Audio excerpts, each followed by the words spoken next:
as Holly said, my name's Tiffany Elsener, and I've been working with WIMDI for a number of years. And my current thing is actually just having graduated from Antioch University with a master's in my leadership anthropology. And so my thesis focused on the evolution of leadership, and more importantly, where we are in 2021. So I'm stoked to be back here and actually create a way for us to actually get our human needs met and get wicked feedback, because wicked good feedback. So I'll launch into, I'm a lifelong learner and I'm a leadership coach for conscious leaders, but enough about me, because this is about you and how you are going to accept feedback with grace with the toolkit that you're going to get.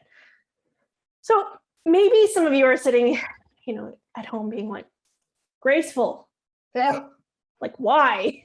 Like, performance reviews can be this crappy thing that we dread all year. Like, why do I have to be graceful, and why even bother? So I want to rephrase the title and actually say, how are you going to own your performance review?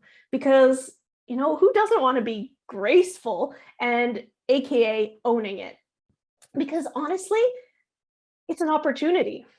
It's a time for you to negotiate a raise, a promotion, or simply have a real conversation that serves both you, the company, the boss, and it actually will help you get to those goals and not those NASA goals. Like, we're talking the real goals. And it's an opportunity to move from a situation of perhaps dread or anxiety and to look at it as an opportunity for a career win. Okay, that sounds all great, but how do we actually do that, right? How do we actually turn our performance review into something that's an opportunity for our career? And the key here is useful career enhancing feedback. That's what we're going to get by the end of this, is aiming to get feedback that actually propels your career forward by being useful. And we're going to do that by quick A, B, C, D here. A, specific actions.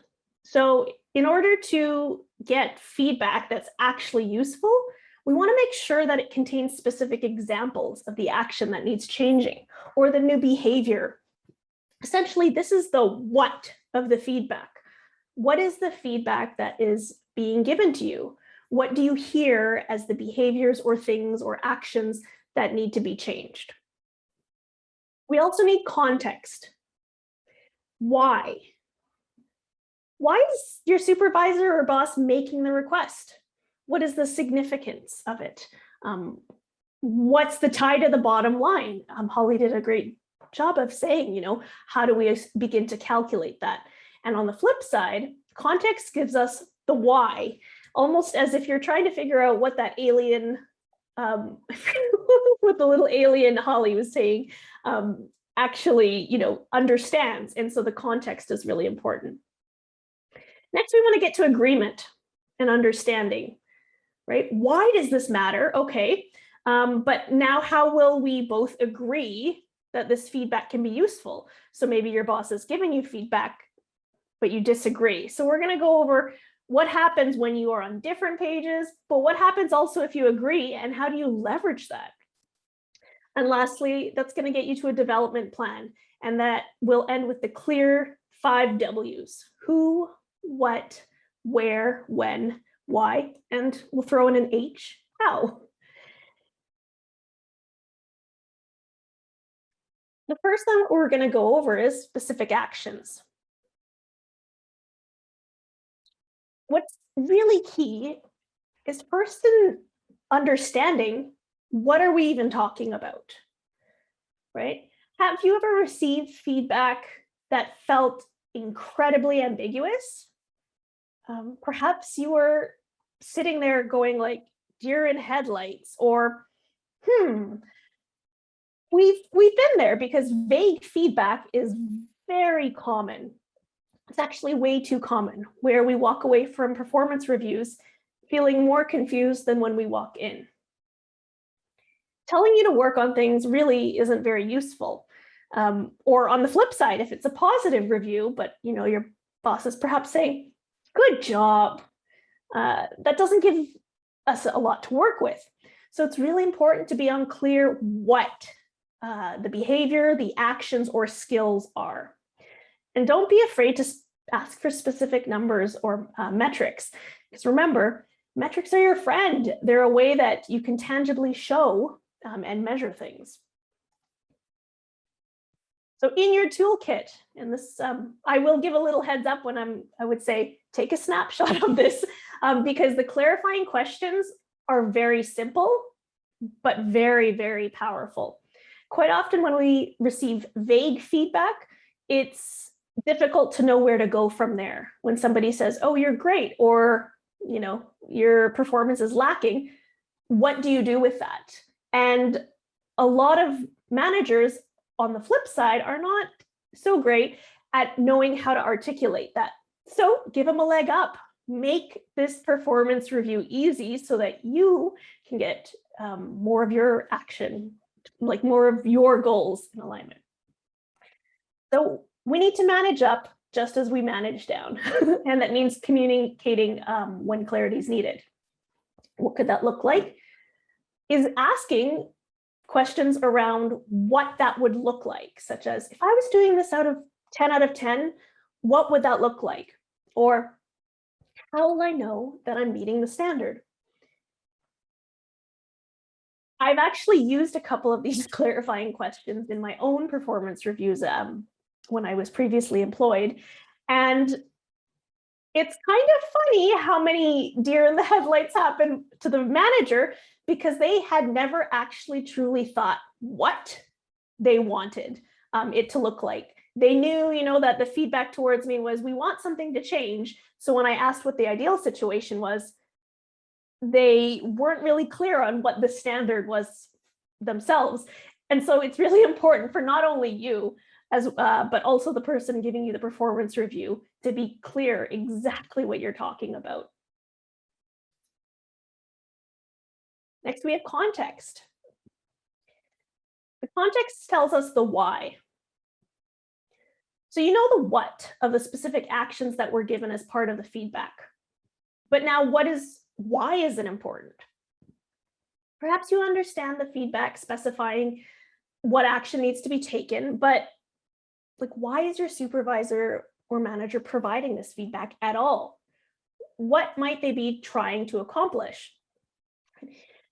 Again, in understanding their own goals, or perhaps what they're trying to accomplish, you're both going to be on the same team, and that will set you up for the next step when I talk about getting your strategy on the same page. So an appreciation of why it's important to your manager will again give you more leverage. So in order to get some context, some clarifying questions are, what makes this a priority over X, Y, and Z? Or what are the consequences of this doesn't change? Because understanding the context makes sure that you both understand, why does this matter? What's important about this? There are endless ways that any human being can improve, right? We can always be better. I don't believe in this 100% because there's so many ways, and quite often that mentality leads to burnout. So really what we want to be clear on here is what improvement your superior is asking for that will make a difference. For example, you might think that your boss is nitpicking, and maybe it comes down to something else that you had a misunderstanding on. And so they didn't understand that perhaps you were strapped for time, right? And so if you're clear about asking the clarifying questions, what are the priorities or what are the consequences, it gives you both, again, a more clear view about exactly what and why you're talking about, as opposed to staying in the vague territory. Great. We have a what and we have a why. So that's halfway there to getting or leveraging the heck out of feedback. But the agreement part. Because, we all know that we completely agree with everything our boss says all the time. Yeah. Chances are probably not.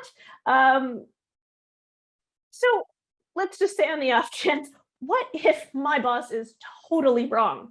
The feedback that they gave me just was totally off.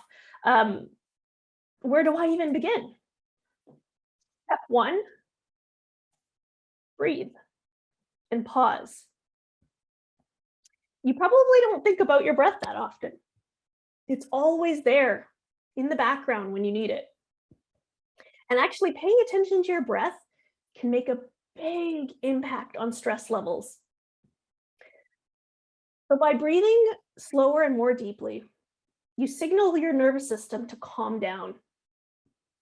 Now it takes practice, so I would suggest trying to do some calming breaths on your own. Now this isn't a breath workshop, but it is so important.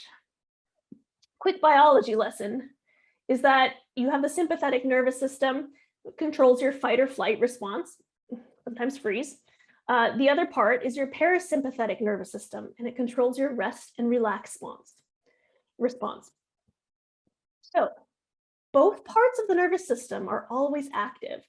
However, taking the time to breathe can help quiet the sympathetic nervous system and reduce the feelings of stress or anxiety. So take a breath and manage your emotions. There's gonna be emotions. We've all experienced them, and they can run the gamut from confusion to happiness, sadness, anger. It's important that I state that it's okay to be human. Um, Feeling emotions is not only a natural part of life, but rather it is an integral part of our humanness. And that is something I actually explored when doing my thesis, was the idea that human emotions are actually an integral part of the way that we are and also how we come as leaders. It's tricky though, because are you managing your emotions or are they managing you? Because they are an integral part of human life. I'll use this quick diagram to overview what the importance of managing your emotions are. So there's a survival part of your brain, and this is the am I safe, right? And it's the lizard part, brainstem and the cerebellum. And these are what triggers, our immediate responses such as fight, flight, freeze, or autopilot. We also have the emotional brain that thinks about am I loved, right? Connection, the limbic system, emotions, memories, habits, and attachments. And then there's the executive brain, right? And this is when we get into Homo sapiens or humans. This is the neocortex, the gift of the brain that gave us language, abstract thought, consciousness, reasoning, rationalizing. And what happens when we're triggered, such as having our emotions manage us, that drives us into the survival or reactionary brain. And that's probably not the best time to be trying to negotiate or get feedback. And so the idea of managing your emotions is understanding, even in the moment, where are you? Because if you're in survival brain, either take a few breaths or remove yourself so that you can function at the executive level. So how do you manage your emotions? Well, naming it for one. Don't do this out loud necessarily, but naming it actually creates a great power. If you've ever been, in a certain mood and just said, "Oh, I'm so frustrated," or "I'm feeling sadness," or whatever it is, just naming it in your head, again, you're managing your emotions as opposed to them taking a hold and going for a wild ride during your performance review. And reframe the emotion. So perhaps, the anxiety or tension that you're feeling can be reframed as perhaps an excitement. My boss has my back, we're on the same team. And when I frame it from that and us both caring about this issue, how can I use that and create a positive emotion out of that? Now, this isn't toxic positivity. I don't want that either, but rather, how do I reframe that so that it's useful? And don't cry. Crying isn't bad. Again, it's an emotion that is very vital to human communication and processing. However, who here has done something they would have rather not when in the survival state? Right? That fight, flight, freeze. Or even on the flip side, the fight, flight, freeze, or even on the flip side when we're autopilot. So it's important to try and get back into the executive brain, because you can't participate actively. You're in a conversation in your performance review, and if you can't show up at an executive level, you're not doing yourself justice. On the flip side, from whoever's giving the performance review, not everybody is emotionally equipped to deal with crying, and that can only exacerbate the situation. And I wish we all had emotionally intelligent managers and leaders. Unfortunately, I firsthand dealt with some. So also stepping away or avoiding crying also avoids those awkward points of when you're just not on the same page. Perhaps they don't know how to deal, or perhaps you don't know how to deal, and that's okay. But the whole focus, once the crying starts, is all about the crying, and it's no longer about the actual topic. So, but you're human. Yes, right? If you cry anyways, it's okay to ask for what you need. Holly said it first, right? Ask for what you need. And that includes what you need to have a mature and grounded conversation. If you're hysterical or crying, then perhaps it's hitting you a little harder than expected. And it's okay to ask, to regroup. The way I look at it is, if it's a emotionally intelligent human, they're going to get it. And if it's not an emotionally intelligent human, they're probably awkwarded by the crying and would also be better served if you regrouped and came back to it another time. So if you're still a mess, it's okay to come back and even schedule a further time. This is a sign of maturity and allows, again, the other person to also come back, into a situation where they also feel like they're better equipped.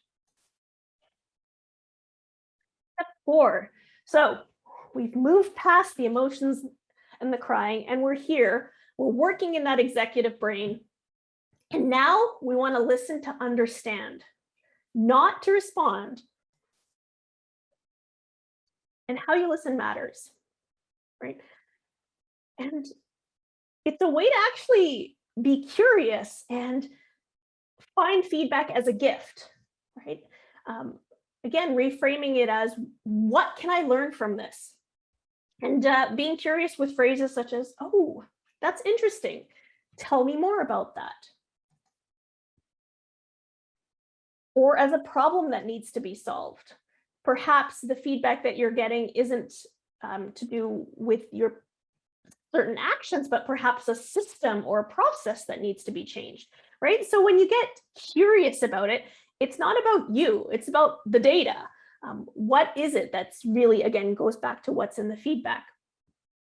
Now, confirmation bias is the tendency to interpret or favor or recall information in a way that confirms or supports already existing beliefs.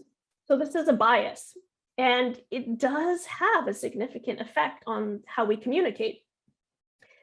So watch out for that. Sometimes when people give us feedback, it's like, oh, I know that already or whatnot. But when we shift it to the, what don't I know about it? Again, the possibilities are much more open.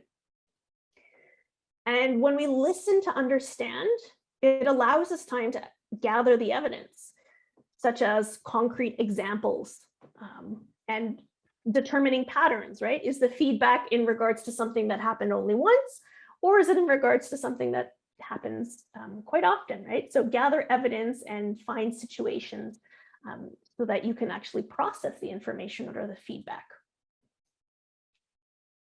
Check for understanding.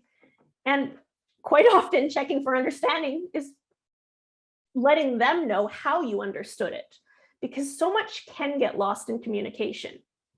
Right? So use the script. Again, take a screenshot of this particular script, because I found these phrases useful at the beginning sometimes of conversations.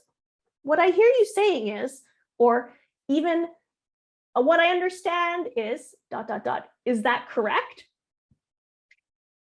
Quite often when I use that, I'll catch a misunderstanding that would have otherwise gone unnoticed, and realizing that we have completely interpreted the same discussion in different ways. And so check for, for understanding, and don't be afraid if it's not correct. It's no big deal. If it doesn't land, that means that you now know that was not what you were talking about, and that perhaps you were on different pages. And so check for understanding. Otherwise, you could be having a conversation on two different topics and not even realize it.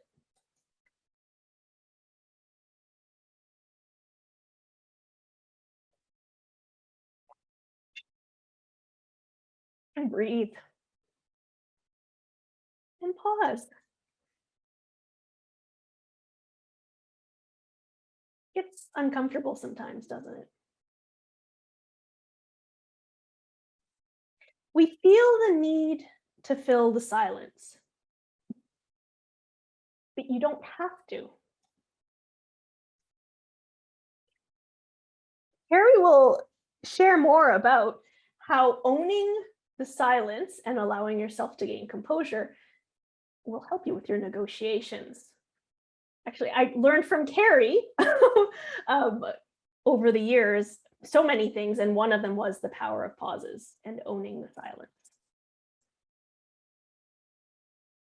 The power move. And then let it sink in. So you don't have to deal with all of the feedback in the moment. You're allowed to take it home and talk it out and be curious about it. And Holly shared this great thing with me, is Jane Goodall yourself. And if you know Jane Goodall, who works with all sorts of ape and in the jungle, that she basically, how would you look at the chimp if you were the chimp? And I love that idea of observation. Quite often we observe others. However, that self-reflection or observing oneself from outside, we don't do that very often. And so I love that idea of Jane Goodall yourself. And when we look and get curious about ourselves and our own actions, it again is very insightful to allowing us to make connections and use that feedback. And lastly, when letting it sink in, again, you can ask for what you need, set a follow-up meeting.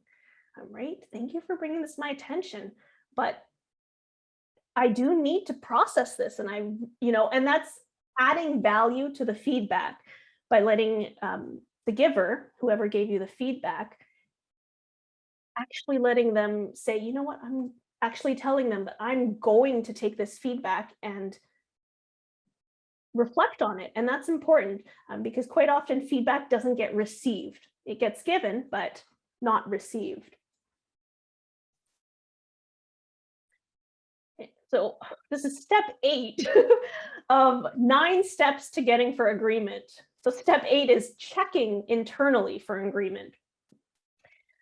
So you've been given this feedback and you've processed it, you've heard it, okay, you're understanding it, you've listened, but do you actually agree with the feedback once it's been given?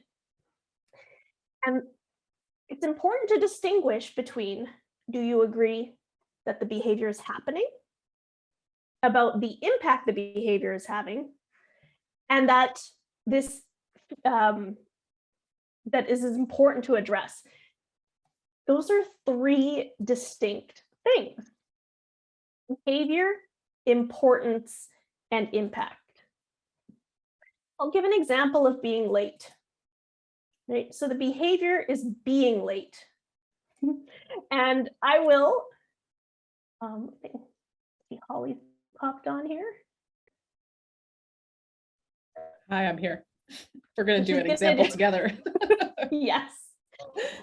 All right, so we have the three things here that is the behavior happening, about the impact it's happening, and that's important to address. So I'm in the role of feedback giver, and Holly is in the role of feedback receiver. Petulant employee, yes. Petulant employee, okay. So let's say, Holly, that you're late. Me? All the time. Me? Yeah, I know. All right, so we're going to go through a couple scenarios here about how Holly might disagree if I gave her the feedback that she's always late. So let's be clear about what we're disagreeing about. So let's say that Holly didn't go to this training, and I'm coming to her cold and saying, you know what, Holly, it's a problem for me that you're always late. Well, I would say, who cares? I don't think it's a big deal. You're late every single day by like 5 minutes. Oh my God, Tiff, I can't believe you're just trying to micromanage me like this. You're a complete tyrant. And see. So that kind of went sideways. I don't think we were clear about what we were disagreeing about, because we didn't really nail down the fact that we both agreed the behavior was happening, nor did we nail down what the impact or importance was. I mean, you called me a tyrant.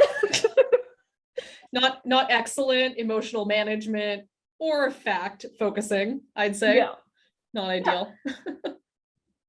Yeah, we're not talking about the same thing. But let's say that Holly came to this awesome talk and was like, okay, I'm going to use all these tools in my toolbox, and I'm ready to disagree with the feedback.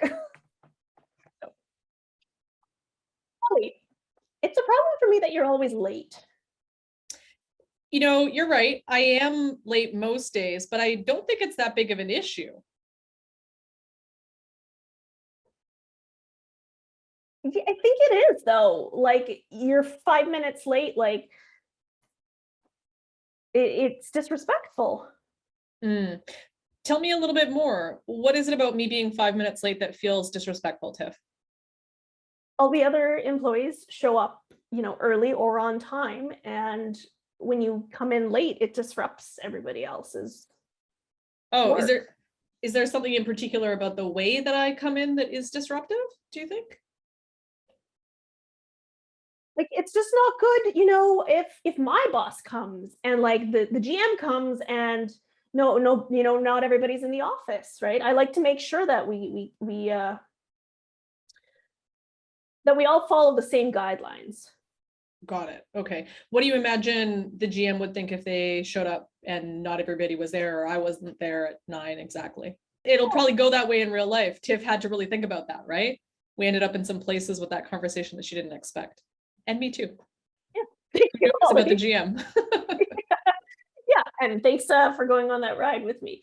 So we'll go back to this slide here. Do you agree that the behavior is happening, about the impact, and that it's important to address? In the situation with Holly, we both agree that the behavior of her tardiness was happening. So we were in agreement about that. The disagreement was on the impact. Holly didn't see that there was an impact. I did. And yet, in the conversation of disagreement, we were able to, or she was able to train me about, like, okay, if we're coming on at the same team, how do we get to an agreement, right? Because the point of disagreement is to find agreement. So yes, we disagree, yet how do we get to that same team? And that's what Holly did with being clear. So in her questions of allowing me to respond and asking up follow-up questions, that allowed me to start unpacking or analyzing some of the things that perhaps as a manager I'd been taking for granted, or just not even questioning myself. And so what happens with the curiosity is it allows us both to actually talk about things in which that is the fact, as opposed to an interpretation, right? So one could say, Holly could say, oh, you're picking on me or something like that. But instead, she used I language, focused on the facts, and allowed me to respond and answer the follow-up questions so that we could actually have a conversation. Yeah, we had a conversation. So cool. We're on the same page. Well, it was always that easy. What comes next? A development plan. So we already have specific actions, which told us the what. The context told us the why. But now we need to get clear on what our goals are and how do we move forward with that information.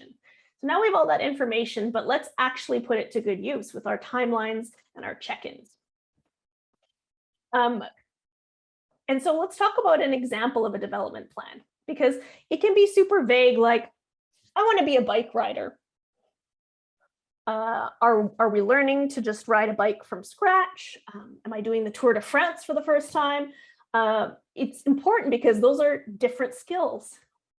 Or even with the Mars NASA goal that Holly was talking about, right? Being specific about it allows us to also understand, different ways that we can get there. An example development plan is what?